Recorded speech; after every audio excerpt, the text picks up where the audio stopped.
Hindi cinema कलाकारों की भीड़ भाड़ से भरी एक ऐसी इंडस्ट्री जिसमें काम करने का सपना तो करोड़ों का होता था, लेकिन मौका सिर्फ गिने चुने लोगों को ही मिल पाता था, जिनमें से कुछ कलाकारों को सालों तक संघर्ष करने से लेकर डायरेक्टर और प्रोड्यूसर की अतरंगी शर्तें मानने तक कई ऐसे कदम उठाने पड़ते जिनके लिए वो राजी नहीं होते। पिछले दिनों सोशल मीडिया पर एक ऐसी ही तस्वीर खूब चली जिसमें एक लड़की खड़ी है, वो कपड़े उतारने या पहनने का काम कर रही है। उसके सामने दो पुरुष खड़े हैं जिनमें एक हाथ में सिगरेट लिया है।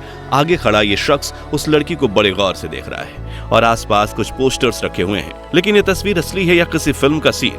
इस लड़की को कपड़े उतारते हुए देखने वाला ये शख्स कौन है और क्या है बॉलीवुड के कास्टिंग काउच की वो घिनौनी सच्चाई जिससे कोई कलाकार अछूता नहीं है? आज सवालों की इस गुत्थी को सुलझाने की कोशिश करेंगे, लेकिन उसके पहले नए दर्शक जल्दी से चैनल को सब्सक्राइब कर दीजिए। मित्रों, जब हमने इस तस्वीर की सच्चाई आपके सामने पेश करने के लिए इंटरनेट को खंगाला, तब पता चला कि यह तस्वीर बिल्कुल असली है और इसे आज से करीब 70 साल पहले 1950 के दशक में खींचा गया था। कहा जाता है कि उस दौर में जब भारत में फिल्म इंडस्ट्री अपने शुरुआती चरणों में थी, तब फिल्मों में काम पाने की लड़कियां इस तरह ऑडिशन देती थीं। उन्हें डायरेक्टर प्रोड्यूसर के सामने कपड़े उतारने पड़ते थे, छोटे कपड़े पहनने होते थे, बंद कमरों में अपनी खूबसूरती की नुमाइश करनी होती थी और ना जाने क्या क्या। क्योंकि जैसे इस मॉडर्न दौर में कंगना रनौत, प्रियंका चोपड़ा और आलिया भट्ट जैसी अदाकाराओं को भी इन समस्याओं का सामना करना पड़ा और कई बार डायरेक्टर से भिड़ते हुए भी आपने देखा होगा, अंततः अपने दम पर पिक्चर चलाने को मजबूर हो गई। लेकिन उस दौर में ऐसा मुमकिन नहीं था। अभिनेत्रियों को अपना टैलेंट दिखाने का मौका काफी कम मिल पाता था और फिल्मों में उनका सिलेक्शन सिर्फ उनकी खूबसूरती और अदाओं के आधार पर किया जाता था।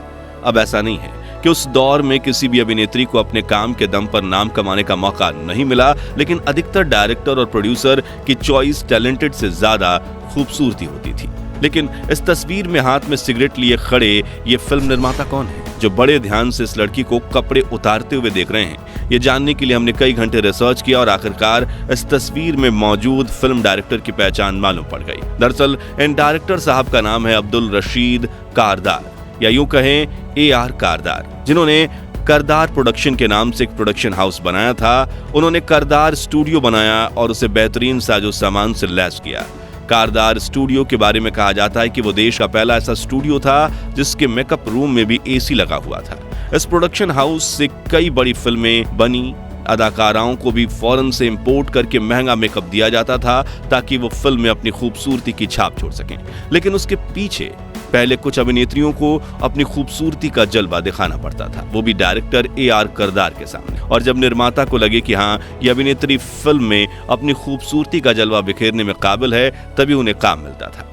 ये तस्वीर साल 1951 में खींची गई, जबकि फिल्म इंडस्ट्री को बॉलीवुड ही नहीं बल्कि हिंदी सिनेमा के नाम से जाना जाता था। और यहाँ अब्दुल रशीद कारदार इन अदाकाराओं के स्क्रीन टेस्ट लेते दिख रहे हैं। पहली तस्वीर में ये actress backless short western dress और हाई हील्स पहनकर खड़ी है, जिन्हें सामने कुर्सी पर बैठे AR करदार बड़े ही ध्यान से देख रहे हैं। अगली कुछ तस्वीरों में एक अभिनेत्री साड़ी पहने उनके पास आती है और निर्माता कारदार उन्हें बेहद करीब से जाकर देखते हैं, जिसके बाद वो लड़की अपनी साड़ी पहनने या उतारने की कोशिश कर रही है और सामने टेबल को टेक करके खड़े करदार साहब उन्हें ऐसा करते हुए बड़े गौर से देख रहे हैं। वहीं AR कारदार उनके कपड़ों को छूकर शायद कुछ सिखाने की भी कोशिश करते देखे जा सकते हैं, जिसके बाद ये दोनों अभिनेत्री तस्वीरों में एक अलग सा पोज देते हुए दिखती हैं। फिर इन्होंने इन्हीं छोटे कपड़ों में रैंप वॉक किया, जिसमें डायरेक्टर साहब की नजर इन पर पूरी तरह टिकी हुई थी। हालांकि इस तरह का ऑडिशन या स्क्रीन टेस्ट किसी भी पहलू से ठीक नहीं लगता और ना ही इसकी जरूरत महसूस होती है, लेकिन फिर भी ये सिनेमा जगत की कड़वी सच्चाई है जिसके बारे में मॉडर्न दौर के भी कई एक्टर्स खुलकर बात करते हुए देखे जा सकते हैं। दोस्तों, इनमें एक तस्वीर में AR करदार इन दोनों से बात करते हैं, तभी इनके साथ मौजूद जनाब टेबल पर बैठे थे, जिनके पैरों के पास दिल लगी फिल्म का पोस्टर पड़ा था। यानी अब सवाल ये है कि इनके अतरंगी स्क्रीन टेस्ट लेने वाले निर्माता AR करदार ने इंडस्ट्री में अच्छी फिल्में बनाई भी थी या नहीं। आपको बता दें कि AR करदार उस दौर में हिंदी सिनेमा में काफी जाने माने डायरेक्टर थे और आप में से जो दर्शक पुरानी फिल्मों के शौकीन हैं उन्होंने इनकी एक ना एक फिल्म जरूर देखी होगी। साल 1946 में उन्होंने के.एल. सहगल के साथ शाहजहां फिल्म बनाई। इस फिल्म के गाने कमाल के थे। मजरूह सुल्तानपुरी ने इस फिल्म के गाने लिखने की शुरुआत की थी, वहीं गानों को नौशाद ने कंपोज किया था। ये फिल्म सुपरहिट हुई, जिसके साथ ही हिंदी सिनेमा में ए.आर. करदार का रुतबा भी बढ़ने लगा। हालांकि फिल्मी दुनिया में इनका सफर सालों पहले शुरू हुआ था। कहा जाता है कि जब अंग्रेजों का जमाना था और भारत का विभाजन नहीं हुआ था, तब लाहौर शहर के भाटी गेट इलाके में इन्होंने फिल्म इंडस्ट्री की स्थापना करी थी। मित्रों, सन 1920 के दशक की शुरुआत में उत्तर पश्चिम रेलवे में काम करने वाले जी.के. मेहता एक कैमरा लेकर लाहौर पहुंचे।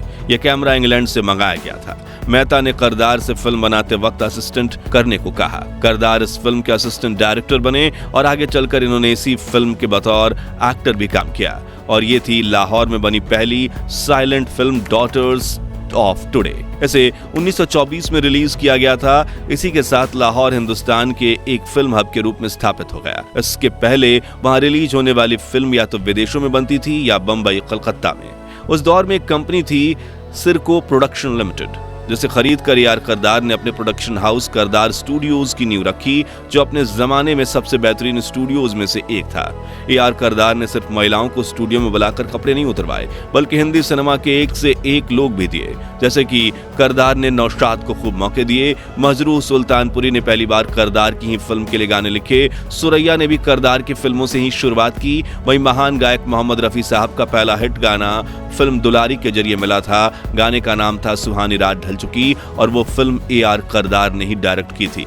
उस जमाने के उभरते हुए कलाकार चांद उस्मानी और महेंद्र कपूर को भी इन्होंने ही मौके दिए, और महेंद्र कपूर ने आगे चलकर फिल्म इंडस्ट्री में इतना नाम कमाया कि उन्हें पद्मश्री से नवाजा गया।